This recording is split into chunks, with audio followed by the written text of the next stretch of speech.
Hello and welcome to Bare Beauty Basics. So today I'm going to show you how I do my normal, everyday, neutral makeup look.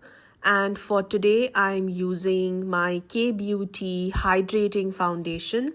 This is a very beautiful foundation. If you have dry skin, you will absolutely love it because it doesn't give a very high coverage. It is buildable, medium to buildable coverage, and I like to start with a very small amount, and if I require, I can always add a second layer to my foundation. So you can see it is barely giving me any coverage, but it's okay. I don't want to take too much in one go, and I would prefer going in for a second layer, so I don't have too much product sitting on my skin. And if you use too much in one go, it can settle into fine lines if you are 40 and above. So I am taking the second pump on the back of my hand, picking up with a buffing brush, and then layering it on the first layer. And you can see it is kind of giving me a nice glow, and it is not looking unnatural, or it's not looking like you're wearing foundation. And it is giving a fair amount of coverage. The color that I'm using here is 120Y light. So if you are around my if you are around my skin shade, which is NC25, this is a color that will suit you. And it's a warm toned foundation. It's not very warm, but I would say it is neutral to warm, and it is a very dewy coverage. To conceal, to add some brightness, I'm going to use this Camo Concealer by e.l.f. in the color light beige. And I'm mixing in the K-Beauty foundation also because it's kind of too light for my skin tone. So I am toning it down with the mixing in the foundation in it. And when I mix in the foundation, the consistency of this concealer breaks down. And because I don't like to use the concealer by itself because it's too high coverage and it's too quick drying. So when I mix in this hydrating foundation with this kind of a concealer, it gives me some time to blend in and it doesn't settle in too fast. So you can see it is giving me coverage, it is giving me brightness, but also it is giving me that time to work it into the skin because it's kind of dry. So if you are someone with dry skin type, I'm sure you will not like this. If you have tried this and you didn't like it, let me know in the comment section what you think about the e.l.f. Camo Concealer, the 16-hour one I'm talking about. There are other variants in the e.l.f. concealer. There is a more hydrating one. I haven't tried that yet. This is something that I bought quite some time back, and that time they had launched only the 16-hour one. So I only have a few shades from this range, and I don't use it often just because I don't like how drying it is on my skin. So the only way I get to use this is if I decide to mix it with something more hydrating. So you can see, just because I mixed it with the foundation, I ended up getting a lot more coverage out of it, and it spread on to my entire face almost, because it's very, very high coverage. You just need a dot and that's it. So that's about for the concealer. If you need more, you can always add more. And also I'm using a light fluffy brush that's by Real Techniques, and going in with my foundation brush because that's a thicker brush, that's a fatter brush, and it's going to help me even out everything that I blended in, because that small brush was to place the concealer wherever I wanted, and now to blend it all seamlessly, I need a fatter brush. So keep switching between your brushes. It's a good idea to keep switching. So use a smaller brush if you want precision, and go back to a fatter brush if you want to blend it all and get a more even look. For my eyes, I'm doing this very basic neutral look using the Paint Pot by MAC. It is in the color Groundwork, and it's such a beautiful neutral color for your everyday wear looks. You can if you want to go ahead with a smoky eye, you can lay this down first, get a base, and then build it up with a black eyeshadow. You can use a brown eyeshadow. You can use this under any kind of a neutral eyeshadow look. Today I'm going to do a very basic neutral matte eyeshadow look using some cool brown tones, because this is something this is an office wear look, and if you want to do something like this, it's a good purchase. So if you're thinking of getting a one and done eyeshadow, Groundwork by MAC is something I would highly recommend. And it also is a very good contour shade because it's a cool toned brown. Okay, it is not a very chocolatey brown, it's a very cool toned brown which looks natural, and it can double up as a contour shade too. It's a paint pot and it is a multi-use product. So this is something that I absolutely love doing with this product. And it's a new purchase. I'm still experimenting with the ways I can use this, and I see the possibilities are endless with this product. So this is what I am doing on my eyes. I'm just blending in the edges of what I just did, and shaping my nose a little. For the eyeshadow palette, I'm using this tiny eyeshadow palette by LA Colors, and this is a palette that I was given free because I shopped something on Nykaa. So Nykaa sent me free, and I don't find this on Nykaa anymore. I feel it is discontinued. And you can pick any cool toned peachy shade. It's a very common shade that I'm picking up. You can use it from any palette. It's a cool toned, peachy toned, flesh toned color, and I'm using it only on my my center of the lids, and that's what I am blending it in using a flat eyeshadow brush. So this palette specifically doesn't have a lot of pigmentation, but I'm okay with it for today's look because I don't want a very bold look anyways. So I'm just using what I have, and you can use what you have.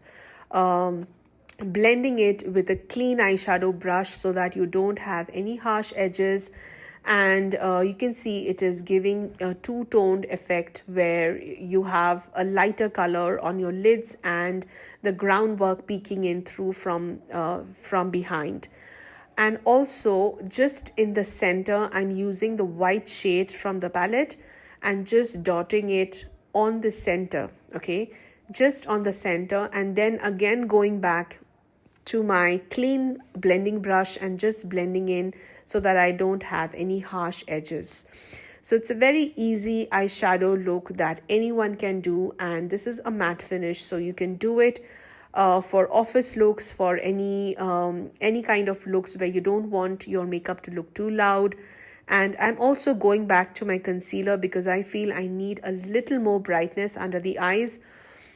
Specifically if you're doing any kind of a shadow look, specifically a dark eyeshadow look, a brown toned or any kind of a dark eyeshadow look, you need some more amplified amount of brightness under the eyes. And also if you wear glasses, because brightness under the eyes is going to make you look a lot more fresher, because the tones on your eyes are much more subtle and toned down.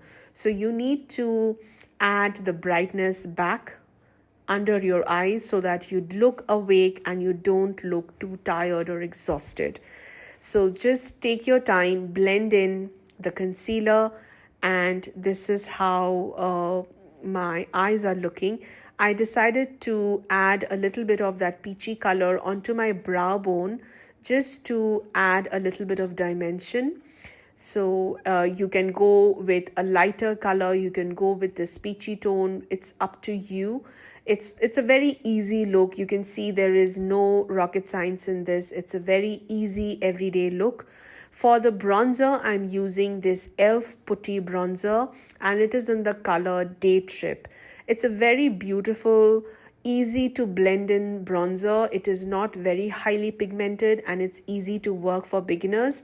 And I like this shade specifically because it is not too warm. Okay, some bronzers can be too orangey and too warm, but that's not the case with this bronzer, because of which I like this. And it gives a very subtle color payoff, and I don't like cream bronzers which are like very very strongly pigmented, because then you have to be very very light handed with it.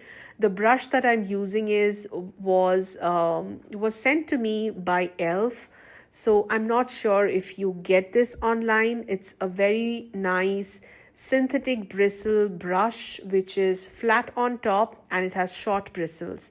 So you can find something like this and blend your bronzer. You can use a thicker brush, but I like this brush because it fits into the pot, because the pot is not as big. The opening of the pot is not that big. I'm just cleaning the edges of the bronzer with my foundation brush and my concealer brush so that I don't have any harsh edges, and making sure that the blending is seamless. All right. So now that the face is done, I'm moving on to the eyes again, and I'm using a black eye pencil. This is called Black Magic and this is by Nika.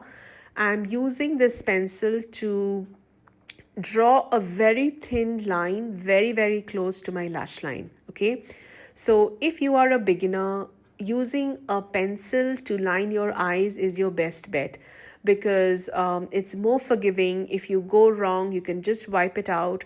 A liquid liner is not as forgiving, and if you make a mistake, if your hands are shaky, you can make blunders and it is going to ruin your entire eye makeup. So I would prefer, suggesting use a eye pencil, a kajal pencil, or an eye pencil, a gel liner, or any kind of a pencil to line your eyes first. If you want to accentuate the darkness, the black line, you can always, go on top of it with a liquid liner. Today, I'm not using a liquid liner because I want to keep my look soft. I don't want a very sharp looking eye today. I'm going for a very soft neutral look, and that's why I am just sticking to this pencil. And once I have drawn the line with a very roughly I've drawn a line, I'm just taking the help of this small angled brush and pulling it in so that I can shape that line into a neater wing. You can see, I'm sorry that my hand came to obstruct the view, but what I'm doing is pulling that liner to keep the line smooth. So any harsh edges, any rough edges, or any unevenness, I'm trying to pull it. Because it's a pencil, it is more malleable, and I can manipulate the line by adding more wherever I want. I'm adding a peak on the center of my lid, because that is kind of that is going to make my eyes look more open. So I'm just adding a little bit of peak in the center of my eye, and just blending it, going back to that angled brush again and pulling it so that I can shape it and merge it with the line that I previously drew. So that is what I'm doing. It's a very easy way to do your liner. It just needs a little bit of patience, and also you need to rest your elbow on a stable place so that you get the support to do it. For my lower lash line, I'm just picking a dark brown eyeshadow, and with the help of the same angled brush, I'm just lining under my lower lash line. I'm not coloring my eyes in my waterline. I'm keeping it free. I'm not putting anything in my waterline, and just blending my eyeshadow on my lower lash line with this brush. So for the blush, I'm using this powder blush by MAC. It is in the color Desert Rose. And this is a recent purchase, and I'm wearing it for the first time. So I'm testing it on the back of my hands first. So Before you use a powder blush, always test it on the back of your hands so that you're sure that you have not picked up too much product, because if you lay it on your cheeks, it is going to be an added task to mellow it down. So it's always good, if you are using a product for the first time, use it on the back of your hands to test the intensity. And for the lashes, I'm using the Charlotte Tilbury Push-Up Mascara. I got a tester tube, a small tester tube, and I'm trying it out. So this is what I'm using on my upper and lower lashes. I'm not a big fan of Charlotte Tilbury mascaras. I feel their other products are much better. The mascara specifically, I'm not very happy with it. It's a good mascara, but I don't I feel it takes a lot of effort to make my lashes look the way I want it to. So I may not purchase the full size of this mascara. I'm not very impressed by this. For the lips, I'm using this lip liner by Anastasia Beverly Hills. It's in the shade Parchment. And this is also one of my new purchases, and it's a very beautiful brown toned neutral lip liner. So this is how I line my lips. I use the edge of the pencil, and I don't use the tip of the pencil to line my lips. I use the edge because I line a little bit above my natural lip line. So I take the help of the edge of the pencil to do that lining, and it gives me the perfect amount of overlining that I want to do. And then I go in a little bit, shade in a little with the pencil itself, and blend it in by pursing my lips together. If I make a mistake, I'm going back to my concealer brush and just blending that out. So it's always it's very forgiving to use a lip liner first, so that you have a decent idea of where you're going to put your lipstick. And also I feel that if you wear a lip liner, your lips look much more defined, and also it adds to the longevity of your lipstick or your lip gloss, whatever you're going to put. So today I'm using this lipstick by MAC. It is their Viva Glam in the shade Viva Planet. And it's a very beautiful, cool toned nude color. On me, it looks cool toned, and I absolutely love it. It's a very comfortable matte lipstick. And I'm going to top it with some lip oil. It's Elf's new Reviver lip oil in the color Crystal Baller. It is very shimmery, glittery, but the glitter particles are not chunky, and it is very, very high shine. The longevity of this lip gloss is not as much, but it adds, if you don't mind reapplying, it's a good one. So that's the finished look. Let me know in the comments section what you think about this look. It's a very easy, everyday kind of a makeup look, very neutral, very nude, but it is towards a cool toned neutral makeup. I'll see you soon in my next video. Till then, take care. Bye bye.